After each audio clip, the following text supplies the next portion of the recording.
হঠাৎ মুখ্যমন্ত্ৰীয়ে পদত্যাগ কৰিলে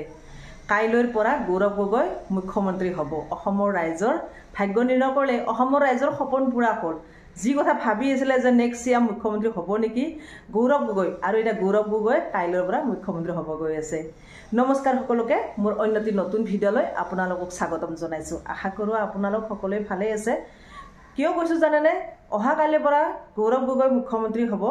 কাৰণ অহা কাইলৈ 10 ছেপ্টেম্বৰ আৰু 10 ছেপ্টেম্বৰ তাৰিখত অসমৰ ভাগ্য নিৰ্ণয় হ'ব আজি কিছুমান পূৰ্বে আমাৰ অসমৰ মুখ্যমন্ত্ৰীয়ে কিছুমান অভিযোগ আনিছিল গৌৰৱ গগৈৰ বিৰুদ্ধে যে 10 ছেপ্টেম্বৰত গৌৰৱ গগৈ আৰু ৰাস্তাত মানে বাহিৰত ওলাব নোৱাৰা অৱস্থা হ'ব 10 ছেপ্টেম্বৰৰ পৰা 10 ছেপ্টেম্বৰত মই বহু কথা লৈ আনিম প্ৰমাণ সহকাৰে গৌৰৱ গগৈ যে পাকিস্তানৰ লগত লিংক আছে এই কথাটো আপোনালোকক প্ৰমাণ সহকাৰে মই দিম মানে সংবাদমেল যোগে মানে তেওঁ সকলো কথা সংবাদমেল পাতি সকলো কথা কোৱা কথা কৈছে আৰু যদি দিব নোৱাৰো তেনেহলে মই পদত্যাগ কৰিম মানে তেওঁ মুখ্যমন্ত্ৰী পদত্যাগ কৰিম বুলি কৈছে মুখ্যমন্ত্ৰী নিজে কৈছে 10 ছেপ্টেম্বৰৰ দিনা গৌৰৱ গগৈ জেললৈ যোৱাটো খাটাং 10 ছেপ্টেম্বৰত জেললৈ যাব আৰু যদি মই তেওঁৰ সেই প্ৰমাণ দিব নোৱাৰো পাকিস্তানৰ লগত যে লিংক আছে এই কথাটো যদি প্ৰমাণ সহকাৰে অসমৰ ৰাইজক দিব নোৱাৰো তেনেহলে মই পদত্যাগ কৰিম এতিয়া কাইলৈ দিনটো আহি আছে 10 ছেপ্টেম্বৰ মাত্ৰ কেইটামান ঘণ্টা বাকি কিছু ক্ষণ বাকি আমি অসমৰ ৰাইজ খুব আগ্ৰহেৰে ৰৈ আছো কাইলৈ দিনটো কি হ'ব 10 ছেপ্টেম্বৰৰ দিনটো কি হ'ব গৌৰৱ গগৈ জেললৈ যাব নহলে বা মুখ্যমন্ত্ৰীয়ে পদত্যাগ কৰিব হয়নে গতিকে মুখ্যমন্ত্ৰী হাৰ মানিলে নেকি আগতীয়াকৈ যে পদত্যাগ কৰিব তেনেকুৱা নহয় মুখ্যমন্ত্ৰীয়ে কাইলৈ পদত্যাগ কৰিব কিয় জানে চাওক মুখ্যমন্ত্ৰীয়ে কৈছে যে মই প্ৰমাণ দিব লাগিব এসআইটি গঠন কৰিছিল সেই সময়ত মুখ্যমন্ত্ৰীয়ে এসআইটি গঠন কৰি প্ৰমাণ লৈ অহা কথা আৰু প্ৰমাণখিনি এসআইটিয়ে মুখ্যমন্ত্ৰীক হিমন্ত বিশ্ব শৰ্মাক 10 তাৰিখে দিয়া কথা ৰিপৰ্টখিনি আৰু সেই ৰিপৰ্টখিনি প্ৰমাণ সহকাৰে অসমৰ ৰাইজক তেওঁ বুজাই দিব যে গৌৰৱ গগৈ পাকিস্তানৰ লিংক আৰু লগে লগে গৌৰৱ গগৈক গ্ৰেপ্তাৰ কৰা হ'ব জেললৈ পঠিয়াই দিয়া হ'ব চাওকচোন এতিয়া আমি ৰৈ আছো কোন সঁচা কোন মিছা যদি কথাটো সঁচাকৈ সঁচা তেনেহলে গৌৰৱ গগৈ কালি জেললৈ যোৱাটো খাটাং আৰু যদি কথাটো মিছা তেনেহলে মুখ্যমন্ত্ৰীয়ে কালি পদত্যাগ কৰিব চাওকচোন বাৰু আপোনালোকে বিচাৰেনে মুখ্যমন্ত্ৰী পদত্যাগ কৰাটো আমি হলে আশাৰে ৰৈ আছো আমি অসমৰ ৰাইজে বিচাৰিছিলো যদি গৌৰৱ গগৈ সঁচাকৈ পাকিস্তানী তেনেহলে তেওঁ গ্ৰেপ্তাৰ কৰক জেললৈ দিয়া পঠাই দিয়ক কিন্তু সেইটো কৰা নাছিল তেওঁলোকে খালি এটাই গান বজাই আছিল যে গৌৰৱ গগৈ পাকিস্তানী এতিয়াও বহুত নেতাই কৈ থাকে যে গৌৰৱ গগৈ দেশদ্ৰোহী সিদিনাও এটা পোষ্ট পাইছো মই জয়ন্ত মল্ল বৰুৱাই কৈছে তেওঁ বোলে পাকিস্তান বাংলাদেশক ভাল পায় তাৰহে হিৰো ভাৰতৰ নহয় এতিয়া চাওক গৌৰৱ গগৈ ক'ৰ হিৰো বিজেপি নেতাখিনিহে চাৰ্টিফিকেট দিব ধৰিছে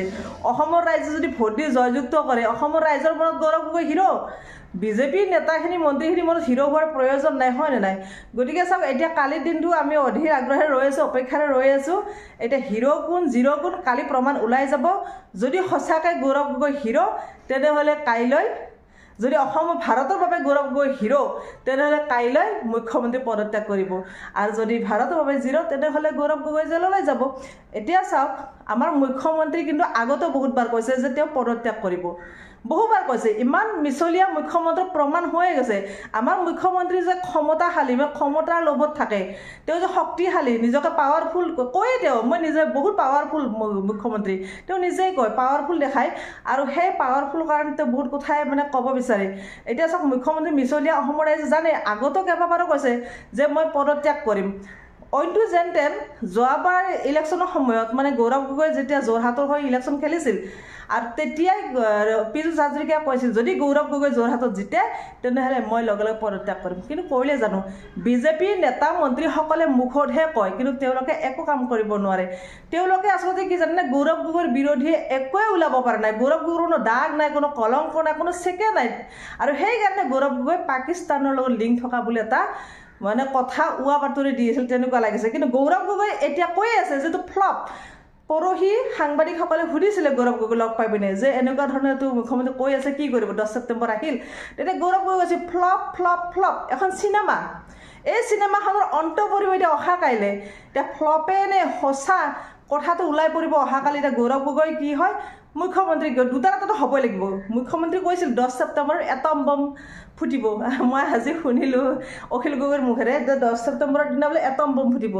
এটম বমনো ক'ত ফুটিব এতিয়া মুখ্যমন্ত্ৰীয়ে জানে পানীতে ফুটে নে অসমৰ ৰাইজৰ মাজতে ফুটে কি হয় নাজানো এতিয়া যিয়ে নহওক আমি আশা ৰৈ আছোঁ অহা কাইলৈ মুখ্যমন্ত্ৰীয়ে সংবাদমেল যোগে সকলো কথা ক'ব লাগিব অসমৰ ৰাইজৰ আগত তেওঁ পাকিস্তানত যে গৈছিল কাৰ লগত কেনেকুৱা ধৰণৰ লিংক আছে কি আছে সকলো SIT যিবিলাক ৰিপৰ্ট দিব সেই ৰিপৰ্ট অনুযায়ী সকলো কথা আমাক জনাব লাগে আমি সেইটোৱে বিচাৰোঁ যদি সঁচাকৈ গৌৰৱ গগৈ পাকিস্তানী হয় তেনেহ'লে পাকিস্তানলৈ যাওক বা জেলতে ভৰাওক তেতিয়াহ'লে ইলেকশ্যন আৰু বিজেপিৰ খেলিবই নালাগে বিজেপি এনেই জিকি আছে হয়নে বিজেপি এনেই জিকিব টেনশ্যন নাই আৰু ইলেকশ্যন খেলাৰ কথাই নাই কাৰণ বিজেপিটো কৈ থাকে আমি জিকিমে বহুত ফলত আমি ইমানকেইটা আসনে পাম কৈ থাকে তেওঁলোকে ইলেকশ্যন খেলিবই নালাগে যদি গৌৰৱ গগৈ জেলত যাব লগা হয় আৰু মুখ্যমন্ত্ৰী কয় তেওঁৰ একমাত্ৰ প্ৰতিদ্বন্দ্বী হ'ল গৌৰৱ গগৈ কেনেকৈ হৰুৱাব পাৰে সেই কথাটোৱে চিন্তা কৰি থাকে গতিকে গৌৰৱ গগৈ এতিয়া এই মিছা কথা এটা কয় মানে বহুত ৰাইজৰ মাজত বিভ্ৰান্তি কৰিছিল মিছা বুলি এইটো কাৰণে কৈছোঁ কাৰণ মুখ্যমন্ত্ৰীৰ প্ৰতিটো কথা বিশ্বাস কৰিবলৈ অসমৰ ৰাইজে এতিয়া টান পাইছে অসমৰ ৰাইজে বুজি পাইছে মুখ্যমন্ত্ৰীৰ প্ৰতিটো কথাই মিছা গতিকে এতিয়া এইটোও যে মিছা এই কথাটো অসমৰ ৰাইজৰ মনত 99% সোমাইছে তথাপি আশাৰে ৰৈ আছে কিজানি কিবা এটা হয় কিজানি মুখ্যমন্ত্ৰী পদত্যাগ কৰে যদি মুখ্যমন্ত্ৰী পদত্যাগ কৰে তেনে লগে লগে গৌৰৱ গগৈ অসমৰ CM হৈ যাব আৰু টেনশ্যন নাই আৰু গৌৰৱ গগৈ হৈ যাব অসমৰ ৰাইজৰ সপোন পূৰণ হ'ব মানে অসমৰ ৰাইজৰ ভাগ্য নিৰ্ণয় হ'ব এতিয়া অহা কাইলৈ কি হয় কি নহয় দেখা যাব আপোনালোকে কি বিচাৰে গৌৰৱ গগৈ মুখ্যমন্ত্ৰী হোৱাটো বিচাৰেনে বৰ্তমানৰ মুখ্যমন্ত্ৰী হিমন্ত বিশ্ব শৰ্মা মুখ্যমন্ত্ৰী হৈ থকাটো বিচাৰে কমেণ্ট বক্সত লিখিব